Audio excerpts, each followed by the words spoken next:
for this work session. The first item on the agenda is the state testing, which Jody sent out via email yesterday, an update that she had received. So hopefully everybody got a chance to look at that. And otherwise, I don't know if, Michelle, if you want to kind of lead the discussion, or Jody, do you want to, you have some things you want to start with? Or? Is Jaren recording? Oh, no. Okay. Yes. Yes. I thought he would be recording so we can then post it. Since we're not having public comment, we thought we'd record it at least so that people could potentially view the board meeting. So yeah, it didn't pop up record. I didn't get the little message that said that we were recording. Yeah, I don't see that either. I thought I I would if we were. Oh, it's in a different program. Okay. Okay. Well, we are recording then, just so everybody knows. So this will be available. This discussion will obviously be available for people to review it if they wish. So you want me to go? I think so, unless Jody has any preamble, but yeah. Take it away, Michelle. Okay. We have made our district, our board sentiment known that we do not believe that standardized testing is in the best interest of our students. And we started by opting out, and then we decided we would have parents opt in if they wanted to have the kids tested, and not very many of them did, correct, Jody? Right. That's correct. Right. So the next step is, are we going to hold to what we believe in, or are we going to cave because the state says thou shalt test? And honestly, I have no intention of caving, and I would love for this board to actually really deeply consider pushing this thing. You know, if they want to, if they really plan to hold funds from us, I think somebody's got to be a test case for this. And we're not the only ones that are considering this action. You're probably all aware that universities are one by one letting go of the SAT test. And I just think that, there's just a point in time where you stand on your principles. You either believe what you believe and then act on that, or you believe what you believe and then take a more comfortable, less risky approach. And somebody's got to stand up. It's how women got the right to vote. It's how we got civil rights in this country. They're just at a certain point, it takes somebody saying, I see injustice here and I'm not going to back down. So is that us? That's my question. So I did reach out to ODE just because I knew the discussion was coming, and I know Michelle's position on it, and I know what the board has done in the past with the opt out and then opting in. And I just said, my board's going to want to know what is going to happen. And so they sent, obviously it was after this letter was sent out, and she sent an email. I'm going to read the excerpt from the email. Okay. Are you guys ready? I'll read it. Okay. So it comes from Susan Payne. And she's the one who sent the email that I forwarded to you regarding Division 22 standards. So it says, if a district is unable, as opposed to unwilling, to complete the corrective action by the beginning of the next school year, a request for an extension may be granted, depending on the circumstances. If the board negates the proposed corrective action plan that Mapleton has submitted, then at that point, the district would not have a corrective action plan in place. According to ORS 327.103, quote, a school district that fails to submit a plan for meeting standardization requirements within the time specified by the superintendent may not receive further state school fund monies until a plan acceptable to the superintendent is submitted, end quote. Funds could therefore be withheld within 90 days of a vote by the board to suspend the spring 2022 state assessment. And I can share my screen and show you that little excerpt if you want, so you can read it, because I know some people aren't, they're more visual. So I just wanted to make sure you had that as well. The operative word there is could. Could what? Could. Yes, that Funds is. could. And I have been informed by other people who I've been working with on this topic that it's highly unlikely. It's highly unlikely that they would actually do this. Someone's got to push this envelope. And I mean, I would be proud that Mapleton would do this. It's risky, of course, but I think that it's a calculated risk, and I really don't think they're going to withhold funds. I just don't. They haven't yet. They haven't done that. Question. So we've been talking this whole time about, and I might be mixing up some previous stuff. I was thinking that the funds that were potentially being withheld were for some reason I had federal funds in my mind. So I was thinking about like IDEA grant and a few pieces, but that letter said state school fund, which, I mean, state school fund is everything. Correct. That's correct. So we're not talking about a portion of our budget. We're talking about the entire thing. Okay. The other question.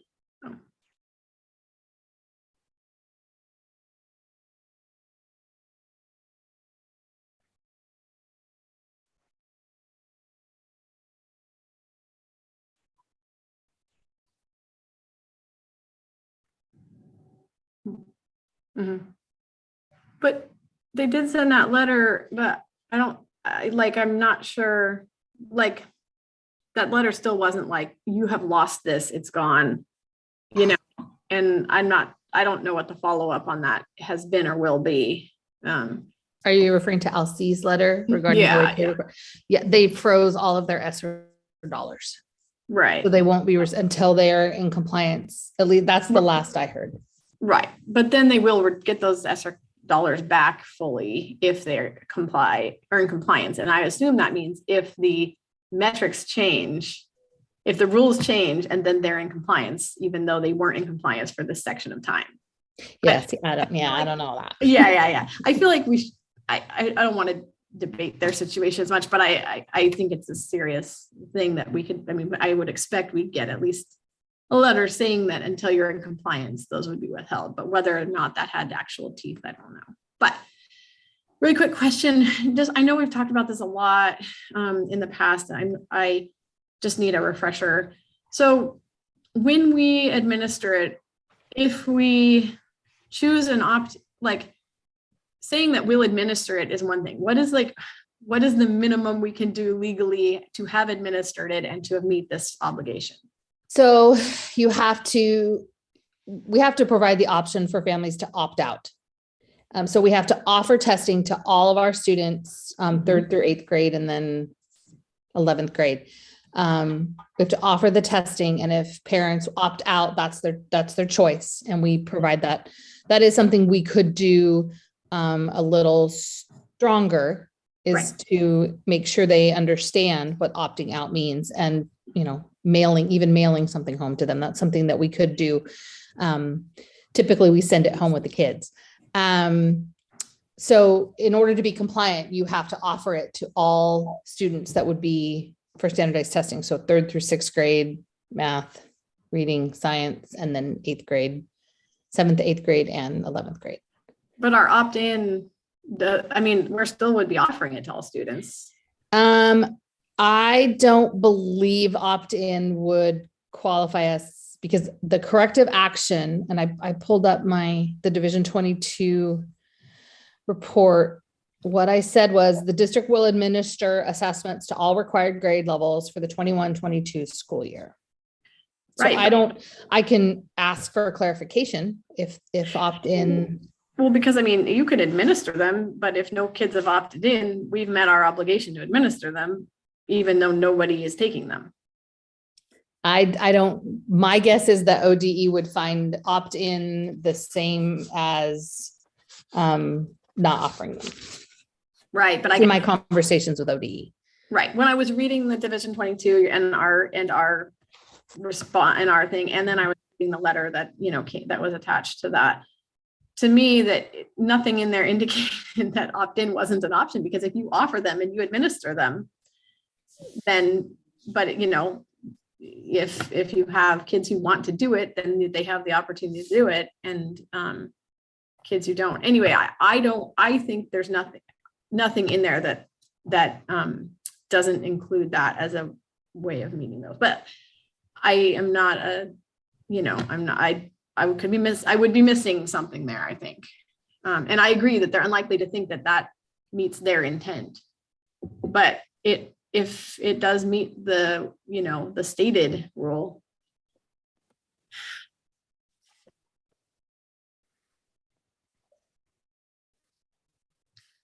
Right. Mm-hmm. Right. But we stated that we weren't in compliance. Like, we self-stated that, right?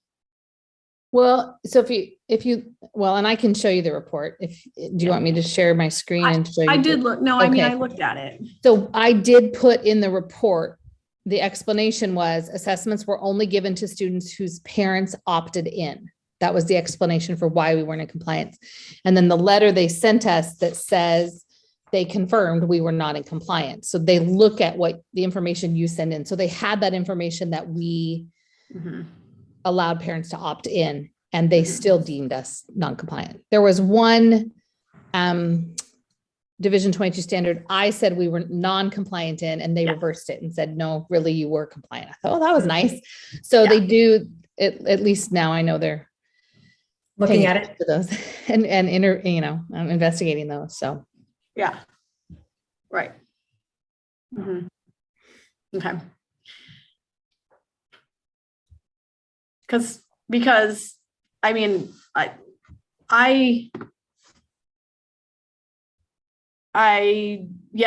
think, Michelle, I feel, I mean, the language that you're using is this. I'm not sure I feel strongly enough about this issue to be like, we should risk all of our federal funding and we should risk all our funding on it. Honestly, I'm not sure that I feel that strongly about this particular issue. Because I think we can communicate, we can opt out. People don't have to do it if they don't want to. And we can be in compliance still. And if there's a way that we can do that and not require people to take it or the same kind of resources to be devoted to it, then I don't know. I guess I'll stop there, but that I am concerned. I'm concerned about risking the funding, even though I think there's a good chance that you're right and that it actually wouldn't come to that in the end.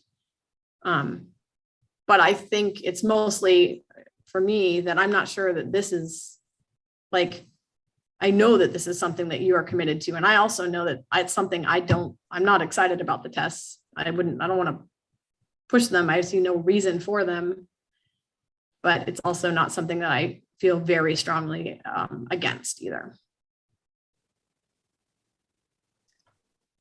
And I'm in a similar place. I was looking at what our resolution was last year, because I remember I was a little bit the dissenting vote last year, even on what we did. And what kind of got me around to the resolution last year was we did say, it was related to the pandemic. At this time of pandemic, testing was inappropriate and harmful. And I'm not saying that it's not always inappropriate and harmful. I understand that that is how you feel, Michelle.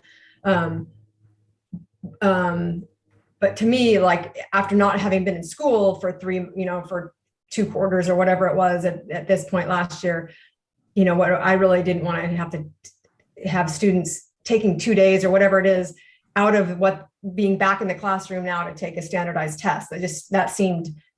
That's where I really got to last year, was more that we were kind of finally back in schools and things were moving, and I didn't want to disrupt that. We have been in school most of this year, so to me, it's not quite as disruptive. So I don't feel as strong. I don't feel as strongly, and I wouldn't want to risk our state funding either. I mean, my thought was, I still question I mean, I'm all for not having them. I don't know if the kids are exactly ready for the tests, even though they're back. But my thought is, let's say we did this. Let's say we say, nope, we're not going to comply. We're not going to do the testing. What's our level? What's our maximum? They pull the funding. They really do come through with that. What does that look like? Like, what's our resolution then? Like, what is worst case scenario? We did it, and all for a good cause, and great if we're all behind it, and they pull the funding. What's then our situation? I think I would have to know that. Do we just, see it through, and I don't know when that dissolves. I don't know what happens there, or we have to comply again, or, what does that look like? I mean, I think delayed it for 6 months, I'm guessing we'd be in a world of hurt financially. Yeah, for sure. But, this is more of a declaration of calling their bluff, because they say they're going to do this to us. And I don't think that they're going to do this to us. And if they did do this to us, yeah, we could backtrack. But I mean, somewhere, it's not just 2 days of testing. It's teaching to the test. It's the time it takes for staff members to prepare their kids for tests. Jody, you know that. It's not just 2 days of testing. And if you talk to staff, they'll tell you I've never talked to a staff member who thought that was a great use of their time. So, and in these times of burnout, overload for staff, and where we're hearing calls to take something off the table, take more off the table. Let's take care of our kids. Let's take care of our emotional needs, staff's emotional needs. But it's my opinion. It's my opinion that high stakes testing is harmful to staff and kids. That's what I believe. So if I believe that, I have to go as far as I possibly can. And I would say, yeah, I'm ready to call their bluff. Are you really going to do that to us? And if they really would, then we could backtrack and say, okay, we're hostage. You've held us hostage. Clearly, you really don't care about how we feel about this. Okay. We'll harm our children. We'll harm our staff. Go ahead, Mizu. Well, why? I mean, yeah. Why? Like, it doesn't have to be teaching to the test. Like we say, we'll offer these tests. Fine. We'll set up the computer room, and like for kids that don't opt out, go ahead. But like, we're going to teach the curriculum in this time, that we feel is best for the kids, and that's, So I think, and in that way, we are removing a teach to the test, pressure or requirement for the teachers. And we make it very, very clear that everybody has the option to opt out. If enough kids opt out, which still has us in compliance, right? Like, then that data is not even valid. The data that we produce from the kids that decide to test is not valid and useful to anybody either. No, right? But it really reflects poorly on the district. Yeah. Well, that's the question. I guess that's what I was going to come to as my question is, like, say we go that route, because that's a route that I feel like I'm not a fan of the test, but also I don't want to risk the funding. I'm thinking, is there a way that we can comply, but without incurring damage to the district in terms of to the teachers or to the students? But if we do that, and if we score poorly on the tests because we have, not been teaching to the test and stuff like that, Jody, what is that like? How badly does that reflect on the district academically, and what are the implications there? So they use the state testing in the past. Now, we haven't had it for a couple of years. So in the past, they've used the state testing, and they've compared year to year, each student, how they've done, are they improving? Are they meeting the growth target to be on track to, by 8th grade, be at grade level or above, or meeting or exceeding the standard? And they've used the state tests to determine that. Since we haven't had testing for a couple years now, this is kind of like baseline year 0. And so there's really nothing for them to compare it to. And so this would be baseline year 0. And then they would use this baseline to say, okay, next year, students should, if they didn't meet the standard this year, then they need to have this many growth points in order to, by 8th grade, be meeting or exceeding the standard. And so that's my guess, is because they can't compare it to anything in the past 2 years. So for this year, the baseline, and then if they continue with it where they've status quo 2 years ago, then they will use next year, and they'll keep comparing, and they'll rank schools. It will be on the state report card. It doesn't necessarily affect funding, but like when I was brought in here, we were a priority school for the elementary because we were in the bottom 10% of title schools in the state of Oregon. And so that could potentially happen again if the standards aren't being met.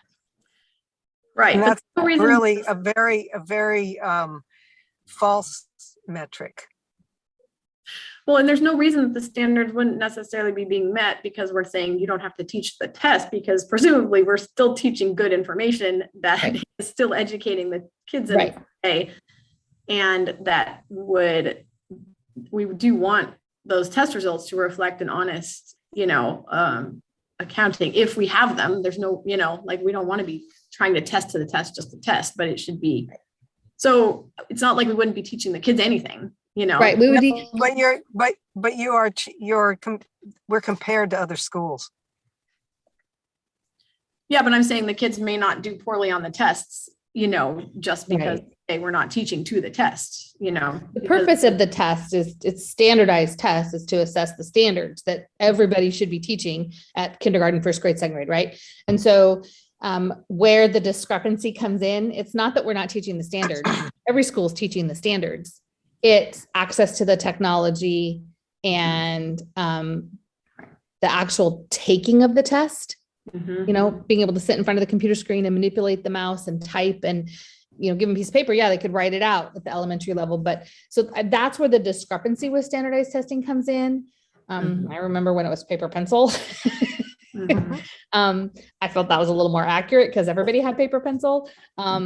As we move into the technology age, though, I think it's going to continue to be online, and that's the discrepancy. Yeah. So we're not compared to other schools when there's small enough data that it's suppressed, right? Like we are, well, so our data, when it gets small enough, really the only data points that aren't suppressed are all students and economically disadvantaged, because those are our largest numbers. All the rest of the data, typically race and ethnicity and special ed, is usually suppressed because it is small, too small to be, it's small enough to be identifiable so that they suppress it. We do get the unsuppressed data and use that as a way to help support what we're doing, grant writing, things like that. But it is suppressed for a reason. So when we're compared to other schools, we're compared on those two data points, all students and or economically disadvantaged.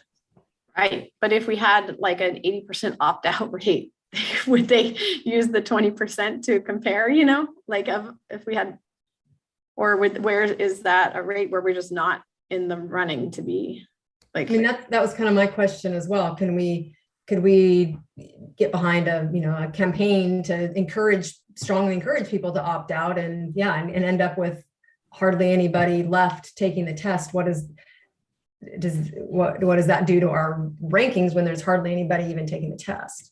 So if you have to meet a certain, I believe it's 92% participation rate.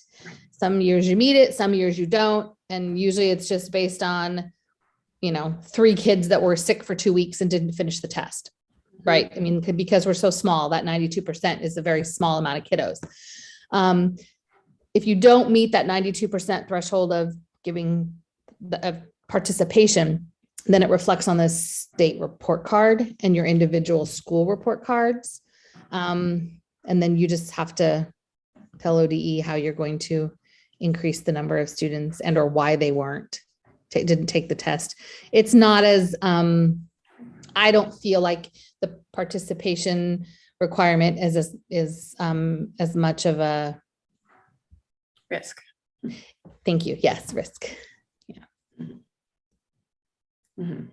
Yeah, that's what I was trying to get to, I guess, is like, I feel like there's some pretty good, and if we are just talking about impact on our school and not the part about being a, trailblazer here and like kind of, pretty, but if we're just talking about impact to our school, our students and our teachers, if we make it clear that teachers need to teach, to the standards, to the, curriculum that they are already teaching, and that we make opt out a very, clear choice for people, and that the risks there are maybe that affects our score report card kind of, but it's not like, risking our funding, and it's reducing the issues for our students and our teachers. I don't know. How would you do that, Jody? How would you how would you change the way we structure education to deny time devoted to the test?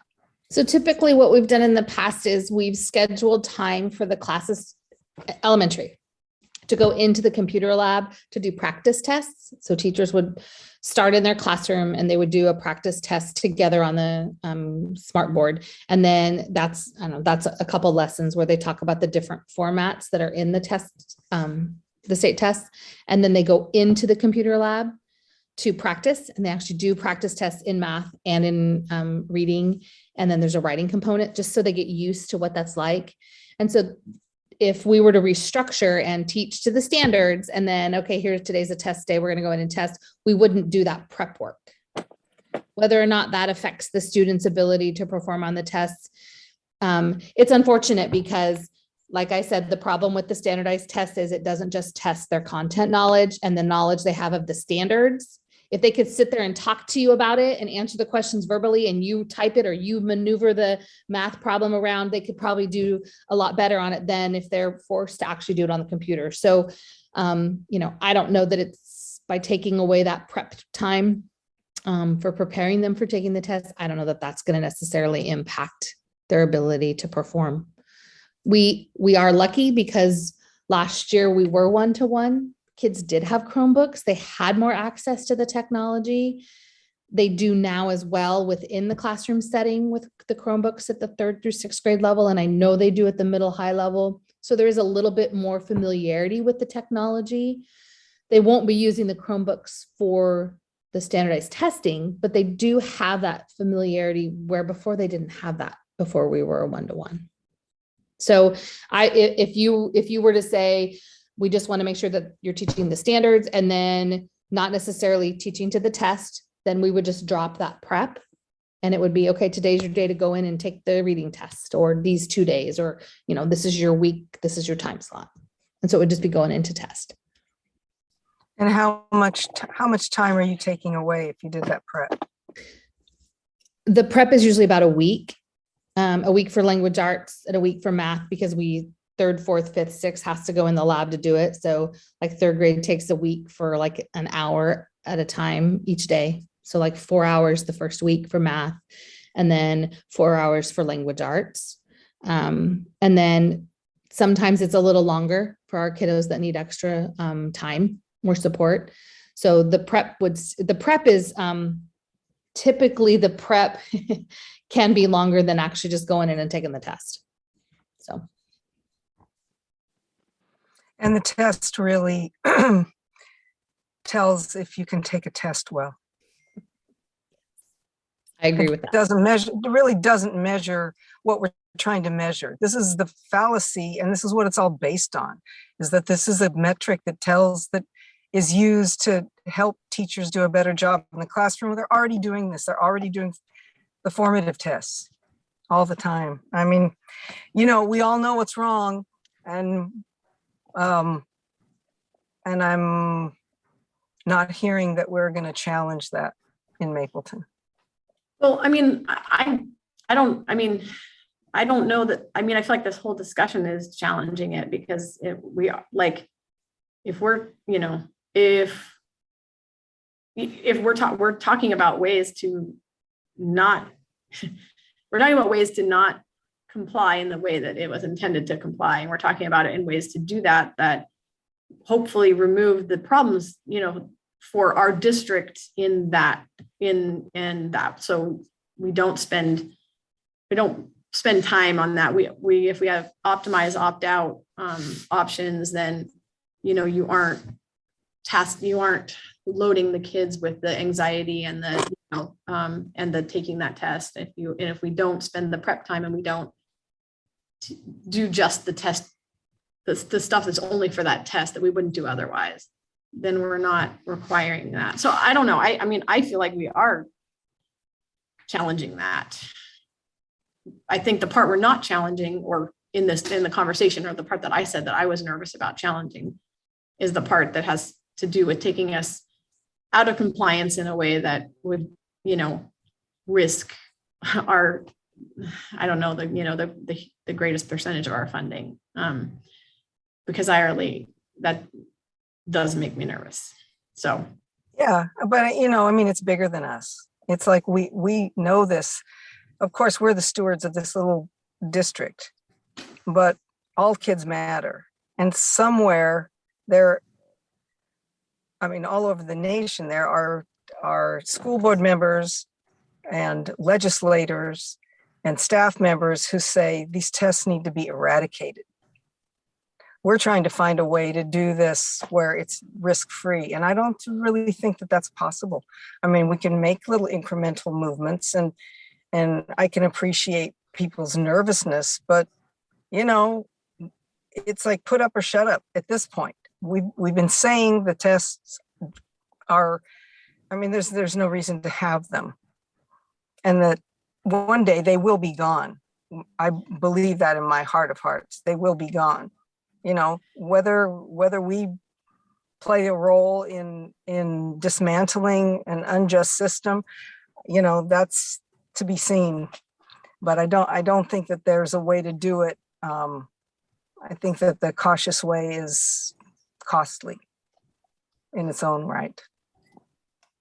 If enough districts do something like this, you know, and they are not getting data that is usable at all, like, doesn't that also lead to potentially dropping the requirement? Maybe Mizu, that's possible. I don't know. Yeah, I don't either.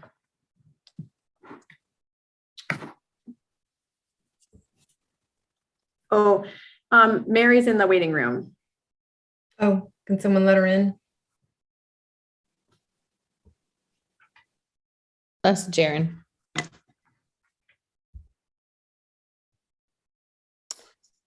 Oh, there she is. Yeah. Hi, Mary, welcome.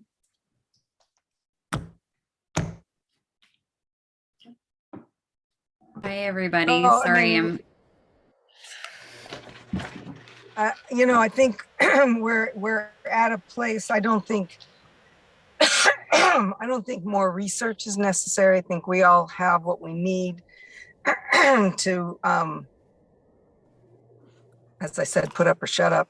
And you know, I want to move forward. So, where if there's a way, if you want to incrementally make this not happen by creating a campaign to get parents to opt out, or if we're going to stop preparing kids for the test, you know, because that could also have deleterious effects on kids if they have to go and then they're stressed out because they really have not been prepared for this. That's problematic in itself. Mhm. So, you know, I mean, I think it's one or the other, frankly. I mean, I think we could encourage parents to opt out. Yeah, but I don't think it's really fair to administer a test and not prepare kids for it. And I don't think they should be prepared for a test that we don't believe in. Like, you know where I'm at. I agree. I'm ready to call the state's bluff. Frankly, I'm ready for it. You know, bring it. That's what I say. Let's have this argument. Let's have a public discussion and make, you know, other districts sit up and notice, because they did when we did our opt-out initially and then our opt-in, and we're at stage 3. So we can either back off and say, well, we know this is bad for kids and we're going to do it anyway, or we're going to say, we know this is bad for kids and we're not playing this game anymore. So, I mean, really, we have 2 choices. I mean, Michelle, so would you like us to have an action item on the next board meeting that we're proposing to not move forward with state testing and vote on it, or do we want to get a sense here of kind of where we fall? What are the, you know, what I'm not sure how to proceed. I mean, it's a complicated issue. You know, do we need more research? You know, we'll probably have what we need to kind of go one way or another. I'm not sure if we do that here, if we put it on the agenda, or I'm not exactly sure how we move forward. Yeah, I mean, I think that's why we did this today, was so that we could have the conversation and then get it on the agenda and vote on it. I mean, I can see where we line here. I mean, we've all said what we believe, except for Mary. But you know, and I don't know that it's fair to really put this on Mary, because I don't know that you've even, I don't know, you know, I've been sending out a lot of information on state testing and why I think it should be eradicated, abolished. And all the board members have seen those documents, and they are very convincing to me. I'm standing on principle of what I know to be true in my heart of hearts. And whether they have had the effect of convincing my comrades on this board, that's questionable. But I say, yeah, let's get it to a vote and move on. You know, I won't be surprised, you know, if I haven't made a convincing enough argument to make you want to take a risk here. But yeah, I'd say that's what we should do, Mary Ellen. We should put it on the agenda and vote on it. Okay. Can we, Mary, I mean, coming in like this, so you're right, this is like far in the conversation in terms of months and years of conversation, but even just in this meeting. Yeah, I feel like she deserves some sort of a briefing. Right. I mean, I could, you know, I don't know if we want to do that here. I can talk to you, Mary, or you can talk to, you know, I don't know how long we want to be on this Zoom call. Is that what you're suggesting, Mizu?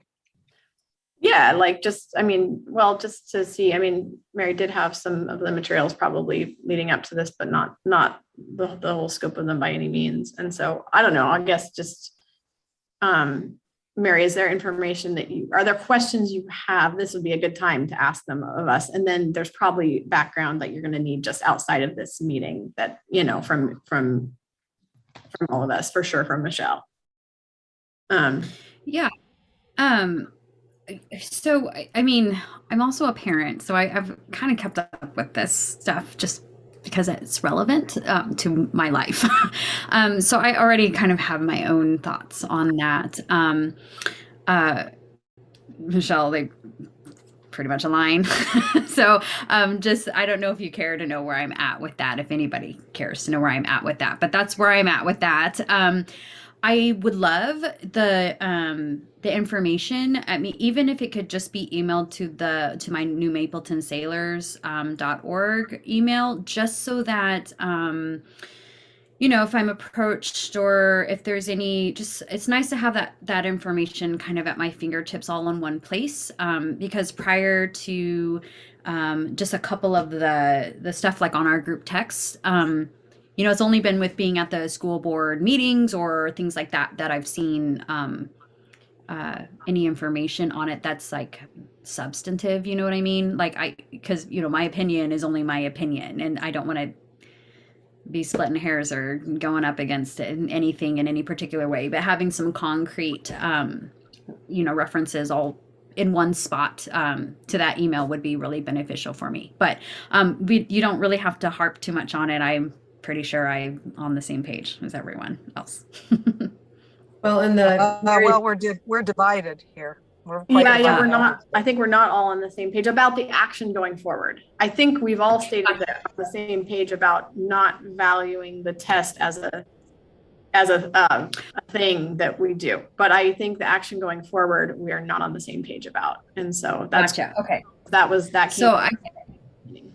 yeah, and I guess I should clarify. Like, I guess my opinion on the state testing is probably the same. Like, the value of that test is probably the same as how people feel. But being so new to the board, and probably not understanding all of the ramifications on the if we or don't we, that I don't know, and I'm not to any sort of concrete place. I guess I didn't know how far you were in the conversation. I thought you were talking about, do we like the testing? And I feel like that piece, I'm on the same page.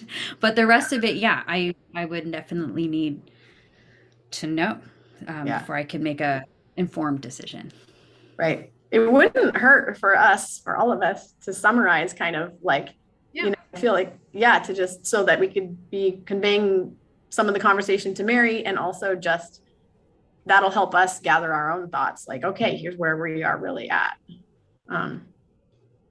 okay, we can, you know, 2 sentences or less, or, you know, 3 sentences or less, if everybody, is that what you're kind of saying, Mizu? Everybody sort of state how they feel. And Mary, what I'll throw out there is the potential issue. And if you look at I think the email that we all got in our Sailor account from Jody yesterday afternoon with the state of Oregon's stance on if you continue to be not compliant with holding state testing, you risk the potential of losing your state funding. That's so that is one email that it is part of this conversation that you definitely want to take a look at. But, Did you receive that, Mary?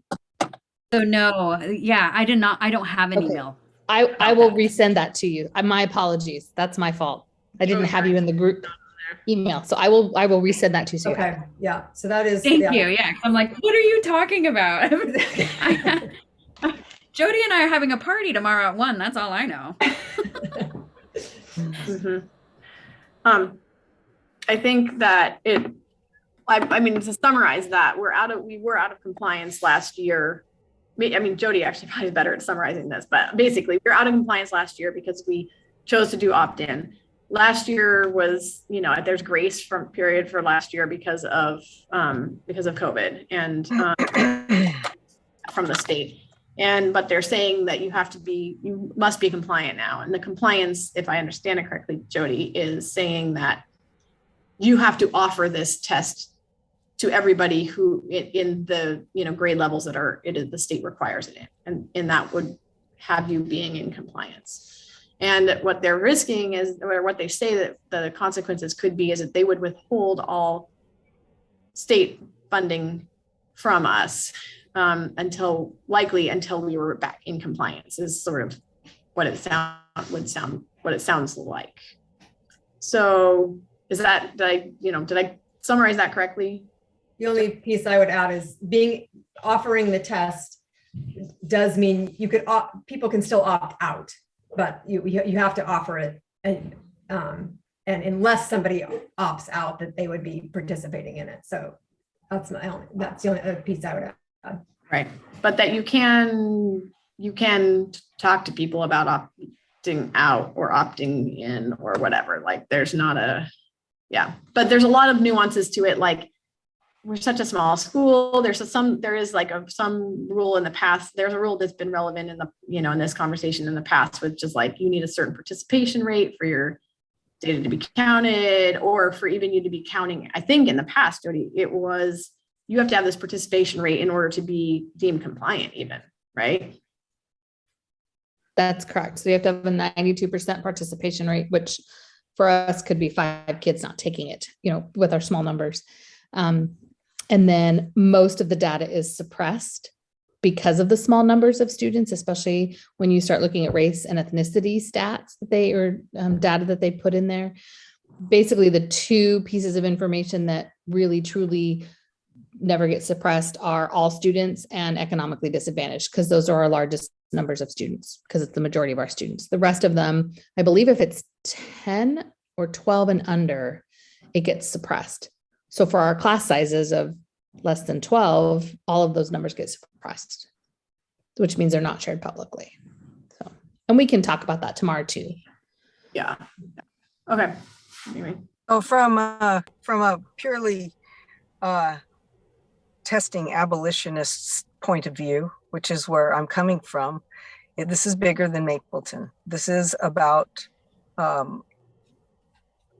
requiring students to take a test that really we agree is doesn't show much except that the kid can take a test well, and that is fattening the coffers of testing institutions at the expense of our kids and our staff. So, either we believe that this test is harmful and useless, and we try our darndest to stop these things, which I believe this is the train that has left the station. These tests will disappear one day. I believe this. And there's a lot of legislators, there are staff members, there are parents and their kids who don't believe in these tests, but there is a lack of will to actually challenge it, to stop them. And it starts with somebody, and we already have started. To me, it looks like we're kind of backtracking because we're nervous, but I say it's time to call their bluff. And I've had I work with a group of people who are working in the state to stop these tests. A couple of U of O staff members and some 4J board members and Springfield board members, and we're growing in our little group of people that are trying to magnify this issue. But there really is there is the sentiment that the state will not really do that to us, that it would be a hell of a PR blunder for them to shut down a little Mapleton. So, we could try it. We could see if we want to call their bluff and see what they do. And if they really, really did put the nails to us, we could either backtrack then, or we could keep at it. This is as I've heard a couple of my board members here say, this is not the hill they want to die on. This is not that important an issue. For me, it is. It has been.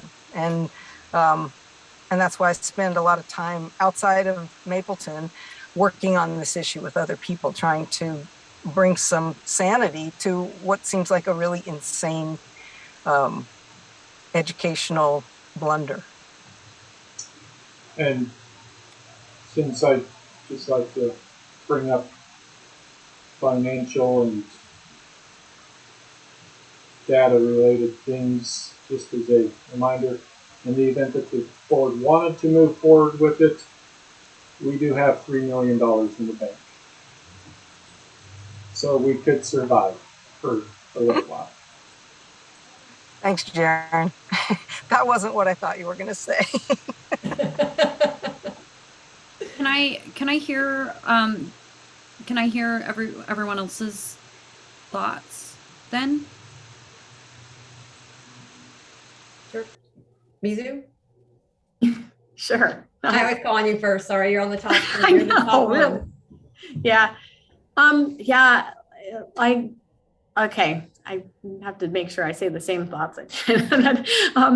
So I agree that the tests are, I don't believe that they're useful for us. I mean, I think the only little potential way that I find them useful is, you know, I do want my kids to like know how to take, you know, there are some skills in testing that I think they're going to be useful for them in an academic sense going forward. And I'm like, okay, sure, great, get what benefit you can out of them.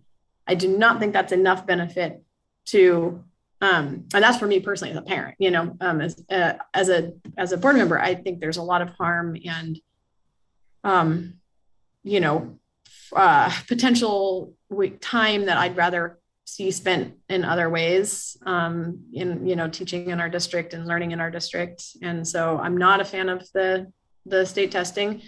I particularly think I think it's bad. I think it's difficult or like bad for, you know, all districts, but I think for us particularly because I think we really get assessment data well already in from other ways, just because we have such a small population and everything. And B, because data like this is most useful in aggregate and with big, you know, making big decisions and stuff. And we just are dropping that bucket, and it's not very useful data that is being gathered, in my opinion, in that. So I'm not a fan of the tests at all. I'm also not a fan of, you know, I'm not a fan of, we're one of our most important board member roles and responsibilities is fiscal and financial. And I am nervous about a serious financial challenge. So that's something I'm concerned about. And so I think my favorite approach is to minimize the harm of these tests on our district and for our kids, and to seek ways to support systemic change on this. But,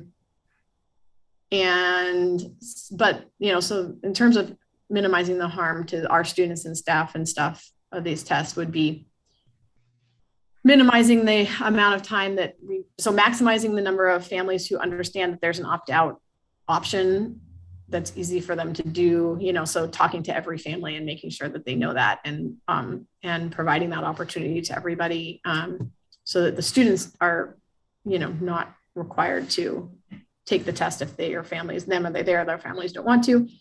And B is minimize the amount of time that is spent to maybe zero, you know, preparing for these tests or taking them. If enough people opt out, nobody will spend time taking them. But that would be those are the measures that I feel like protects the staff and students at our district. I understand that those are not, like, they are systemically challenging, and that removes our district's data and stuff from being useful. And if enough people do that, then, you know, what's the point of having the test? But I realize that is not a stance that directly challenges and says we will not participate. And so you know, yeah, those are my thoughts. Andrea? I'm definitely at least on team promote the opt-out, because other than all the reasons that have been stated before, so I'm not going to convolute and just keep repeating the same stuff we've been saying. Not a fan of it. I don't think it's good for the teachers, the students, anything. It's not a true measure. So why is everyone wasting their time? And I do hope they make the change, but I'm definitely, I think, take the risk, call their bluff. I don't know that they will do that. And that's why I asked, what's the harm? What's the foul? I don't know. I definitely lean more that way.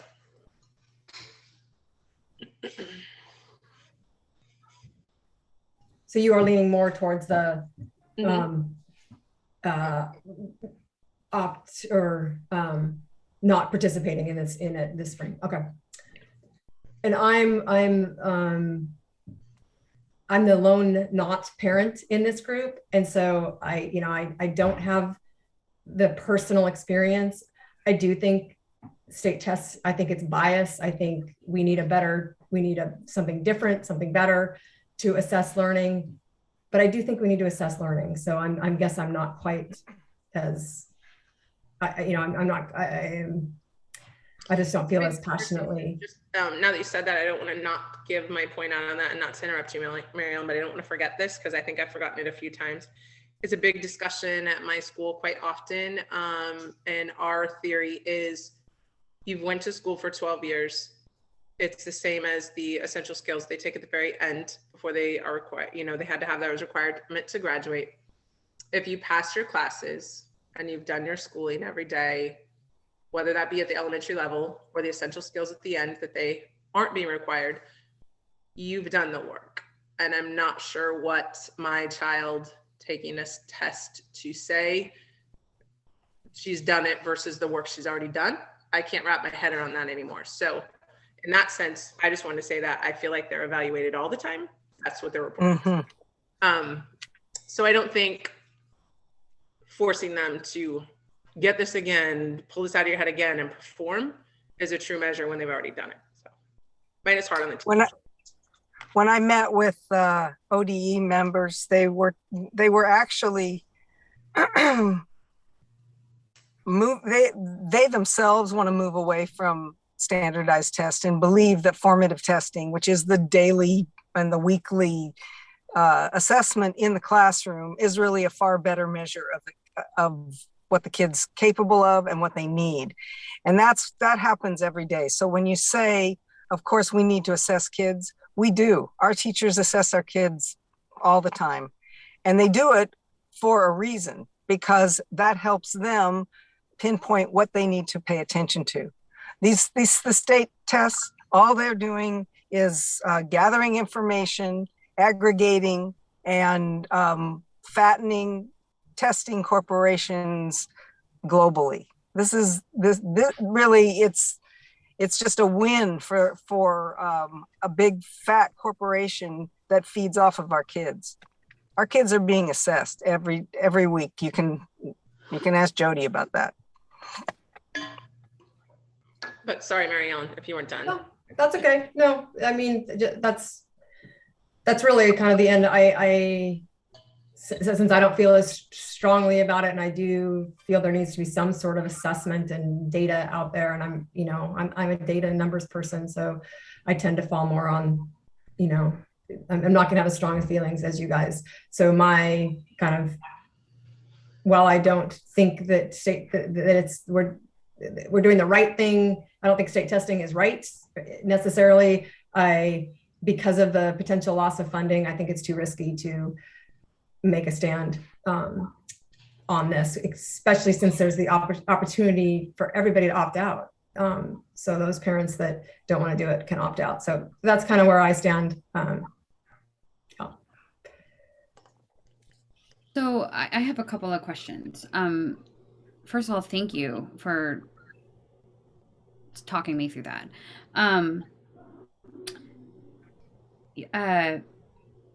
I think it was Mizu, you mentioned, we have this data in other ways. Andrea, you really articulated we have these current assessments throughout the year. So we know if our kids are doing well or not doing well. Is there any other, like the data in other ways, is there anything else that encompasses that? Is my first question, but let me ask all of them because my internet is so slow. I just want to get them all out and then you guys can talk at me for a little while longer. I also want to know, if we do do the testing, what is the lift for teachers? Because that is a concern for me, right? Because if everyone opts out, then there's not a huge lift. But even if most of them do, but there's still kids that do that whose parents either didn't opt out or they truly believe in it or whatever reason they're still having to take the test, what is the lift on the teachers? Because I'm very concerned with the bandwidth of our teachers and what we're asking them to do when they're so stretched, so thin right now. So I want to know what the lift for teachers are if we do have this requirement. And then I also was just curious, with the board kind of being the liaison between the staff and the community, have we done any sort of, what does the community feel? Like if the community is saying, this is dumb, I don't want my kid to do that. I mean, we are representing them as much as we're representing the staff. But if the community's like, maybe like Mary Ellen and says, I want to know the data of what our students do, even though it sounds like most of it's suppressed anyway, I just want to know, do we have that information? How does the community feel? What is the data in other ways? And what is the lift for the teachers? So I don't know if Jody, are you the best person to talk about lift for the teachers and kind of other assessment and data, and then we can get to the third one? Sure. So there's no other official data that's reported to the state but we do formative assessments, like Michelle said, daily, weekly. We do EasyCVM, which is curriculum-based measures. We are actually looking at different assessment options that are not quite as cumbersome. That one's a little cumbersome for us. So we're looking at different options. But there isn't any other testing data that the state takes in place of the state testing. So while the teachers are collecting the data within their own classrooms for assessment and for formative to form instruction, you know, what is my next steps? What do I need to do? Do I need to repeat, or, you know, where are each individual kiddo at in their education? The testing lift for teachers, whether or not, say, half the kiddos opt out and they're only testing 6 kids, the testing lift right now, if we were to do it as we have in the past, so going back 2 years, it would be about the week before testing, they would go in and they would do sample tests. And so it's about an hour a day, so about 4 hours a week for sample tests, for test prep. And that's for reading, and then again for math, just to kind of give the kids the, you know, in small chunks, they go in, log in, they're on the computer, maybe half an hour, 40 minutes, they do a little practice, and then they're out. And so we break it down into small chunks for the practice tests. And then when they go in to do the actual testing, it's a whole week where during their language arts time, which is 120 minutes, they are in the computer lab. Some kids are, most of the kids are doing it in small chunks. So they'll do it for like 40 minutes, 45 minutes, and then they all go out and take a break, and then they come back in and finish. So they have a week for language arts testing during that 120 minutes. And then during their math time, which is about 90 minutes is their math time, then that's when their math test is done. And that's in the computer lab. And that's again about a week. So if there were some students, and, you know, when you're doing testing, students finish early. Kid A is done, kid B is not. So kid A goes back to class, and there's an educational assistant in class to help support, right, and supervise in the classroom while kids are still testing. If we had a small enough number of kiddos testing, we could staff that with an educational assistant rather than the teacher. So the teacher could actually be in the classroom. So it's less of a lift for the teachers. There's nothing that says that the person facilitating the state test has to be the teacher. So typically we have a teacher and an EA in there while the test is being facilitated. And then once kiddos start getting done, one of them goes back to the classroom, and then the other one stays in the computer lab to supervise. So does that answer your lift question and the data question? Yeah, but so since this happens during the school day, during the whatever time slot is already allotted for language or math, the kids who aren't testing, are they basically just hanging out with a Zeb? Or No, they have. I mean, like it, you mentioned Go that the teacher could be there, but they're probably not learning anything new, right? Because there's this group of kids that's testing. So there's not going to be, I guess, can you tell me how that looks a little bit? So typically it's different for each class and each grade level for the teachers, but typically what it ends up being is projects. They're working on projects that week, and it could be finishing a story and doing a novel study or a book report. So it's more individualized for the kiddos. So everybody's still going to be doing that project and doing that activity. It's just at a different pace.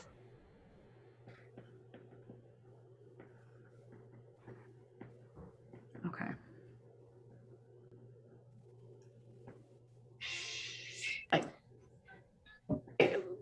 I liked your question very much, Mary, about how does the community feel? I mean, when we talked about not needing necessarily having enough information and stuff, we don't have that information really, other than like kind of the opt out versus opt in choices of, you know, families. But it was kind of my thought was, should we be kind of polling or asking that question or taking the temperature of that, especially 100% to vote for it, you know, knowing that we gave them the best representation. Yeah. How many kids opted in? Jody? Oh, now you're taxing my brain. It was less than 10. That's an indicator. No, what that indicates is that what that indicates is that parents don't necessarily take the action, right? Because if it was the opposite, there might have only been 10 kids that opted out because they're the parents that took the action. So that isn't a good enough data for me, because that's not on the kid. That's not necessarily an indication of how a parent believes. That's more of an indication on how proactive they are, and just the temperature of the school and the proactiveness of the parents does not really tell me that. That just doesn't tell me that, and that's my opinion. But that's just how I feel. No, I don't know if y'all agree. point taken.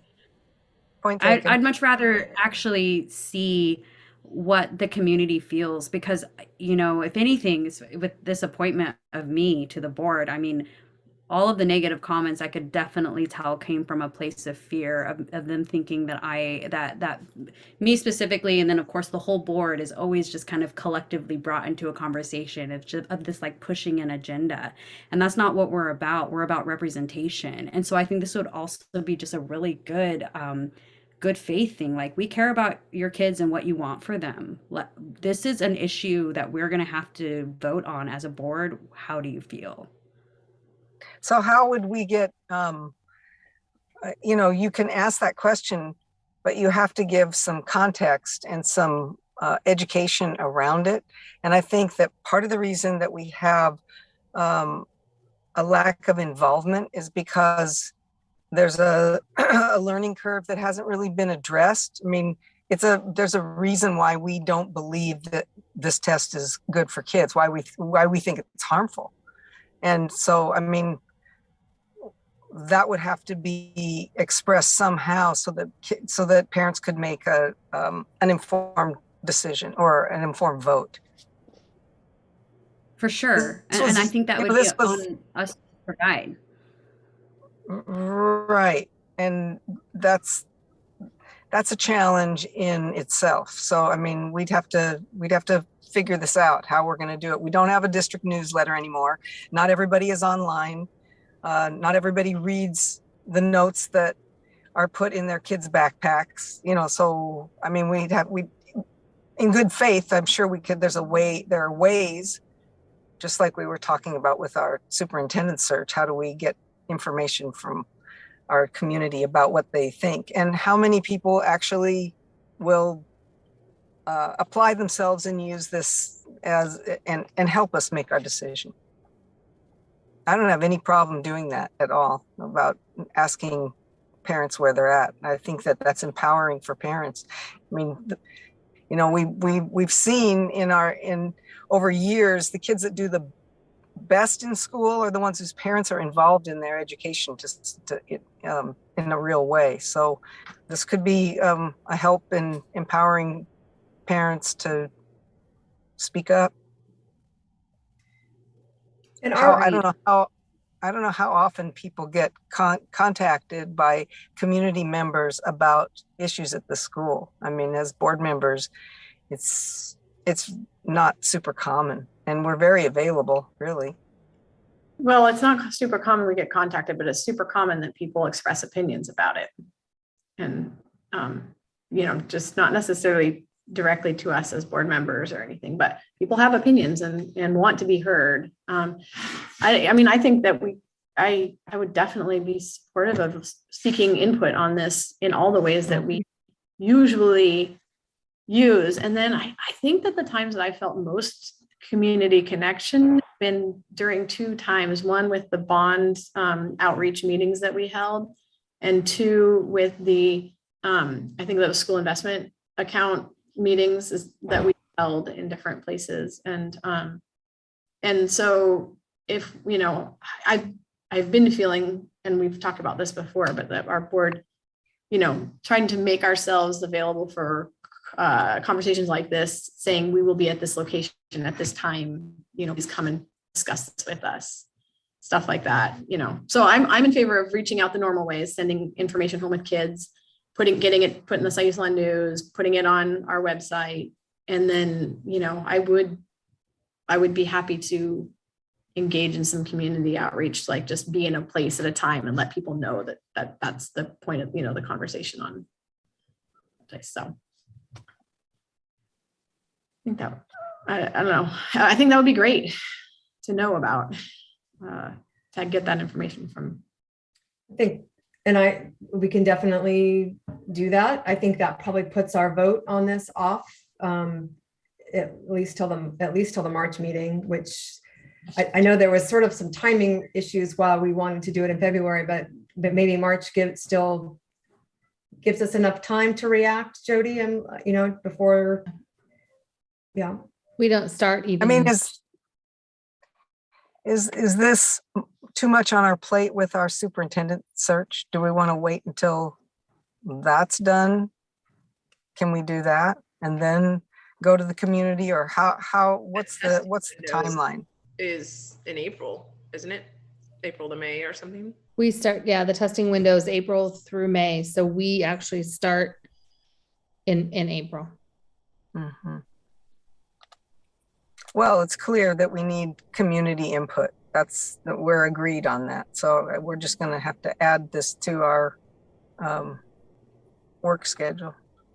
Yeah, I mean, the community deserves to have some say in this and deserves to have some say in who the new super is going to be. So it just sucks the timing. I mean, that's just unfortunate. I do have a suggestion. I know other districts have done this, just throwing it out there. It doesn't have to be at an official board meeting. It can be at, coffee with a board member, or, I'll be, like Mizu said, hey, I'll be here at this time. I'll be at the Deadwood Grange at, on this date from this time. I would love to hear any input or feedback you have regarding state testing, with a little blurb, and then maybe even having a Zoom. As long as there's not a quorum, it can just be the board members reaching out to the community. And I know other districts have done that too. So just throwing that out there as an option, something you guys might think about. Yeah. Yes, that was what I was meaning kind of by, is having something like that. And I've been thinking, like, I just haven't taken action on it. That's something that, like, to talk to the board about doing monthly, like, having a space where we are just there. It's not a formal board meeting. It's just like, we're here in this physical space, even if it's meeting in the parking lot at Farnham Landing, I don't know, whatever it is, like, it's a place that's just for, you have feedback, you have questions, another way to engage. But that's sort of beyond the scope of this, but I do think that would be a good tool for this, conversation as well.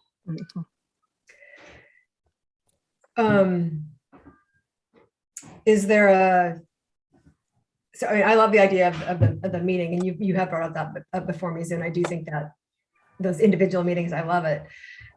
In the interest of time,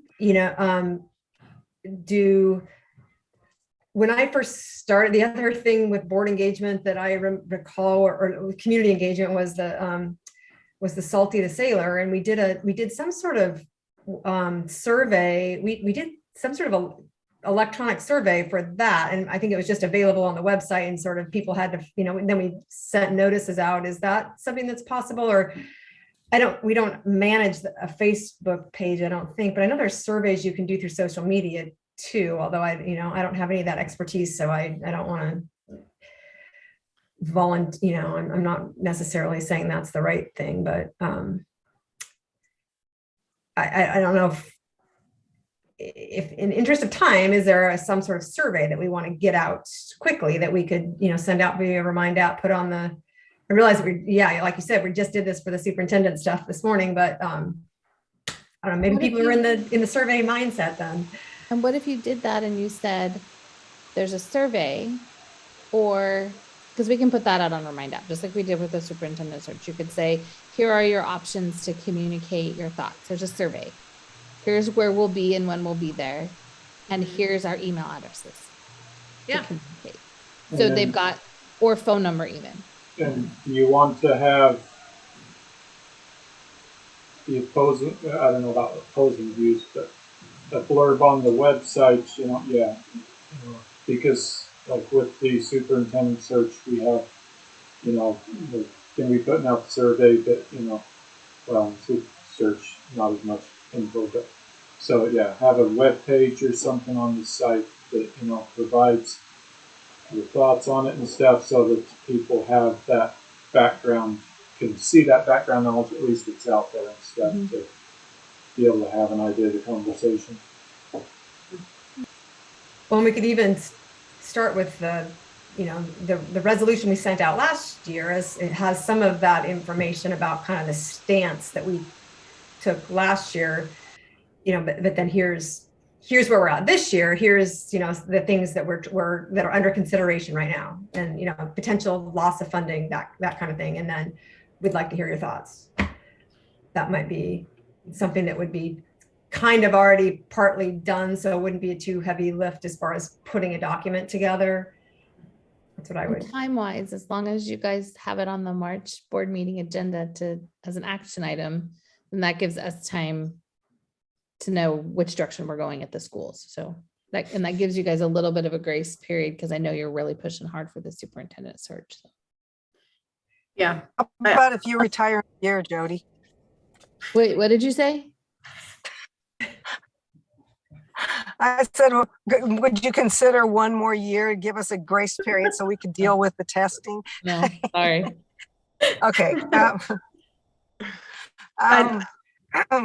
If we could have a link to this, that we can share it personally as well and make personal contacts, because I think we need to use all the tools if we want to get to the most people. And every one of us has contacts with people in the district. And it's not just parents, it's community members. I mean, this is something, we represent our district. Yeah, and I wanted to say, staff, we should send this, we should solicit comments from staff and from students too. So 100%. Yeah, we did. That's right. With the salty thing, we hit all three groups pretty hard. So, but I think step one then is to get a document written, as Jaron pointed out, that can be sort of a position or where we're at, the state of the testing union today, so that to give people a starting point, and then maybe, I don't know what questions we want to ask, or are we just going to ask for free form? Tell us what you think. I think asking a couple questions, I don't know. I think maybe that would kind of come up as we wrote information out, well, what do we need input on? But both, I think you'd want a couple questions that prompted people to think of, to sort of the information and think about it. And then also place for just free form comments on it. So we're asking questions so we have data. Yes. Sorry. Okay, well, I think what we need is a volunteer to draft up that, this statement of where we're at, and then what we want the survey to be.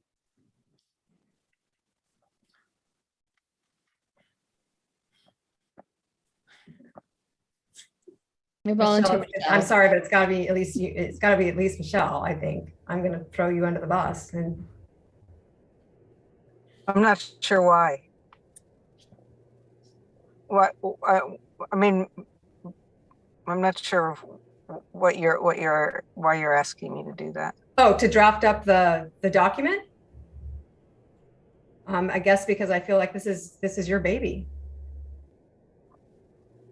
I am not going to volunteer for it, so I will say I will not do this. Not because I don't agree with what everybody's posting, but it's not my passion. Yeah, and you're really leading the superintendent search efforts for the board. Thank you. Yes. So that has to get done. That's my number one priority this year. Yeah. I mean, I would be happy to help with it. My best, I think, fit on it would be, kind of editing, adding to a first pass, and then also to being, I'm definitely willing to be, a person in person out in the community to sort of gather information and talk about this and get thoughts. So really what we need. Go ahead. I'm sorry, my stupid delay. This is back to that accessibility conversation we were having with the ladies earlier. So really what we need is like just kind of like a 3 paragraph thing, right? Like we we are needing to address the issue of state testing in our Mapleton School District. Here's where we are, and this is the decision we made in the past. These are the potential consequences, and here is why testing has been proven to not necessarily be successful, but here is how this is how this, like there needs to be something that has like a pro and con, I guess is what I'm trying to say. There needs to be a paragraph of like why this potentially should be something we need to continue because of funding, because of whatever those reasons are.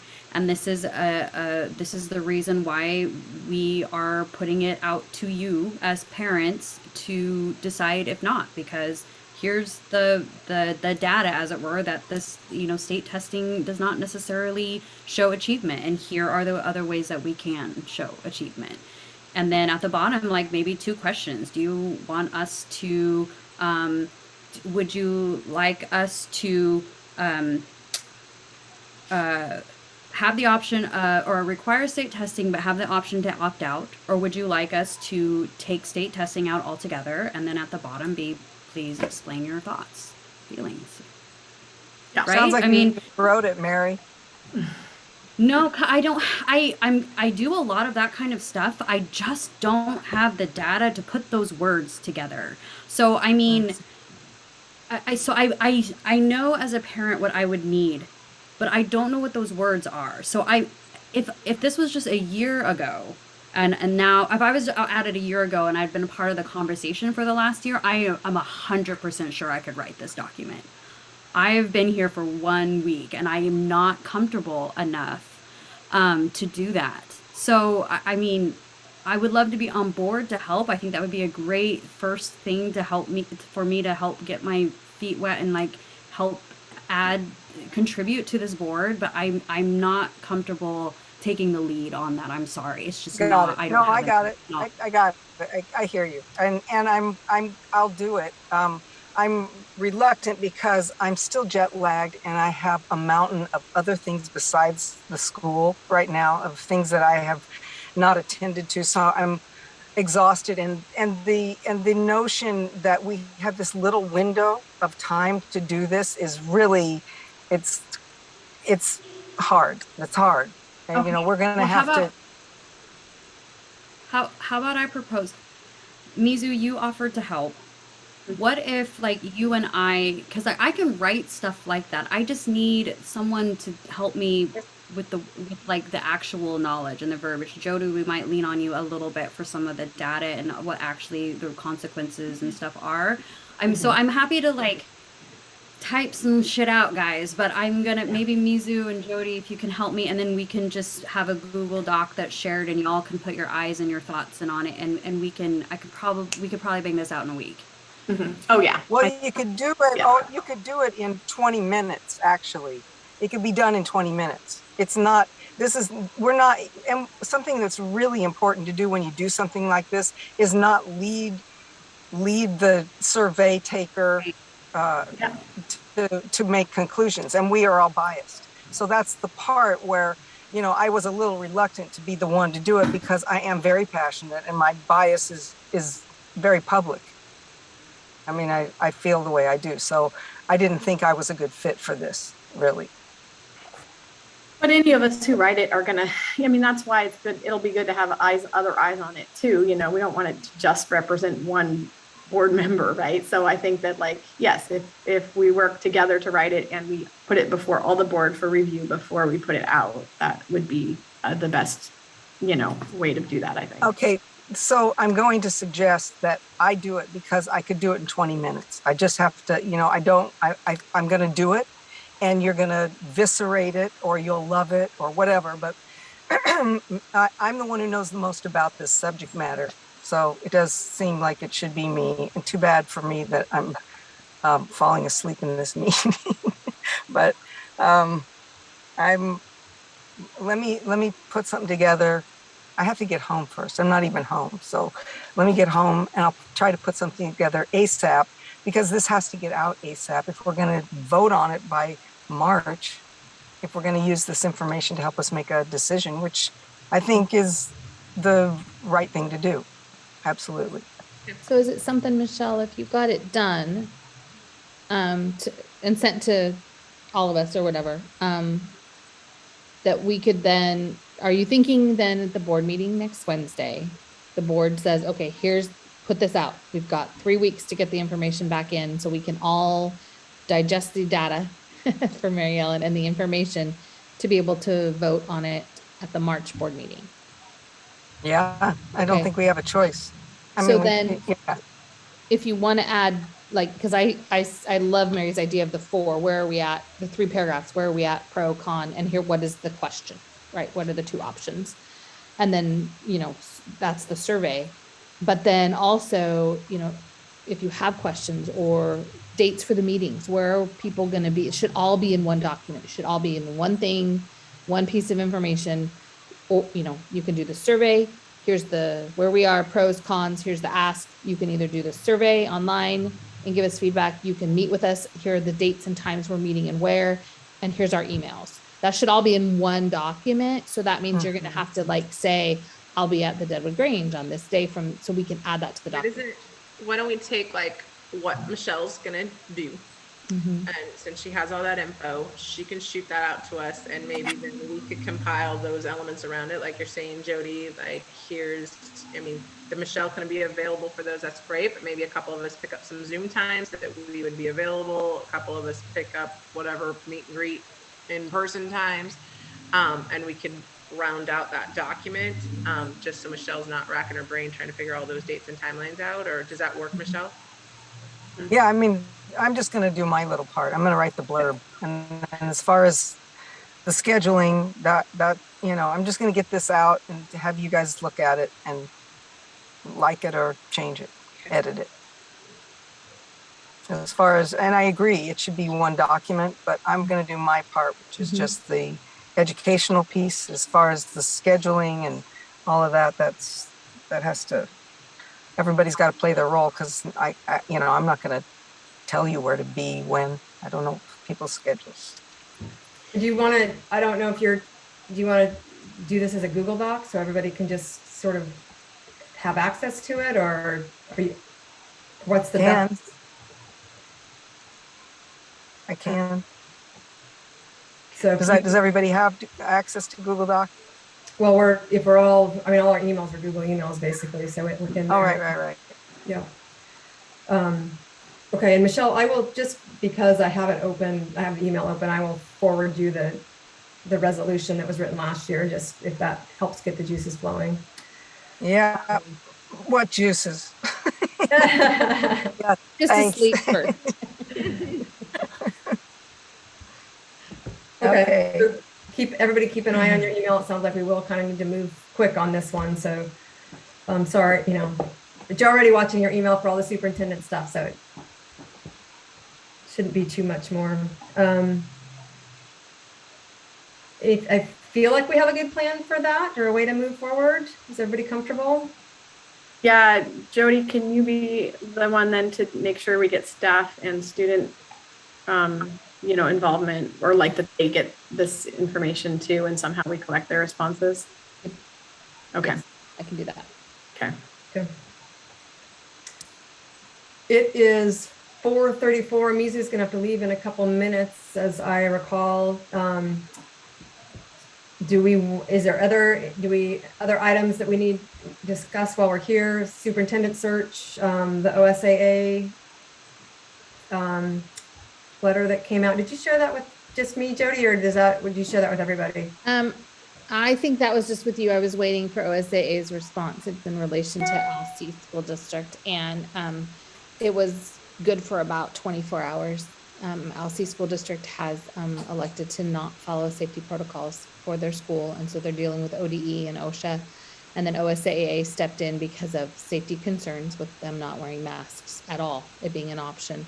OSAA did step in and say schools during regular season that did not feel safe to play LC would not incur a forfeit. And so we did cancel a couple of our games with LC we didn't incur a forfeit.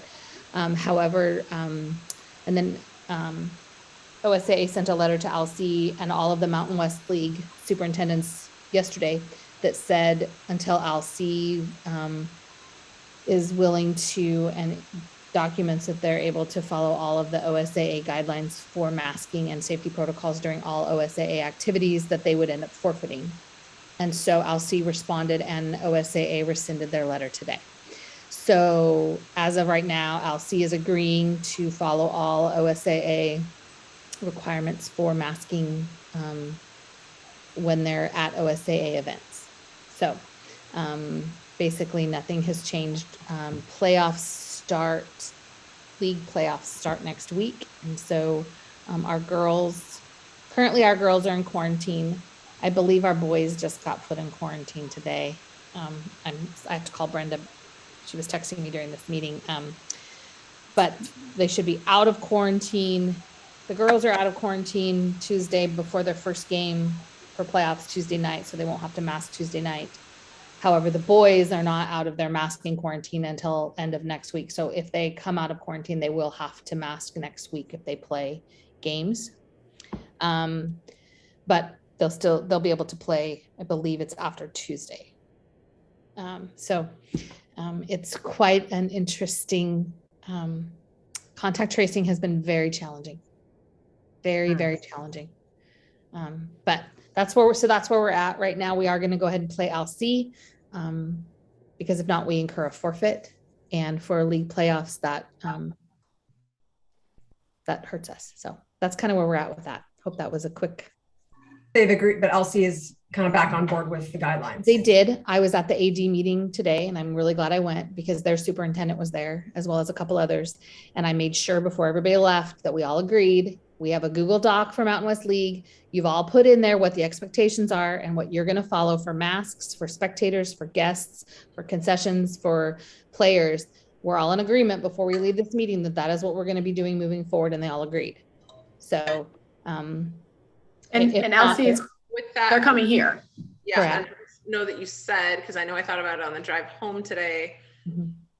Are there visitors still? We're still not having visiting spectators. Okay, it's just we'll air it. So it just brings in another bubble of exposure that we just don't want to put our community through. So no visitors and no concessions. Is that where we're at?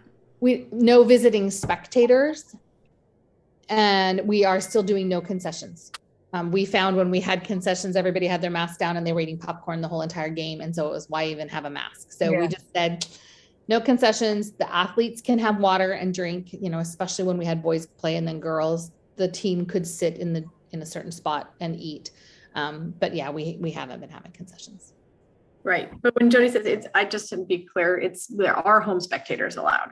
Yes, there are. Yes, it's not. They're already in our bubble. I mean, there are parents, they're parents of our kids. So they're already in that bubble. So yeah, they're still. So come to the game on Tuesday, everybody. Tell your friends. I think it's at 6. If I remember right, the game's at 6 on Tuesday against Southie. So. And we're going to win. I told Vanessa, you have to win. We beat them twice. So yeah. Yep. Okay, I do have to run in about a couple minutes. So anything else before I do leave, that I need to do? Okay. Oh, Mary Ellen, you're muted. Sorry, anything else overall from anybody? No. Okay. Let's go ahead and adjourn the meeting. We can all leave, not just Mizu. Thank you, everybody, for being here. Thanks, Appreciate it. everybody. Appreciate the discussion. It's good talk. Hey, everyone. Yep. Thanks, everybody.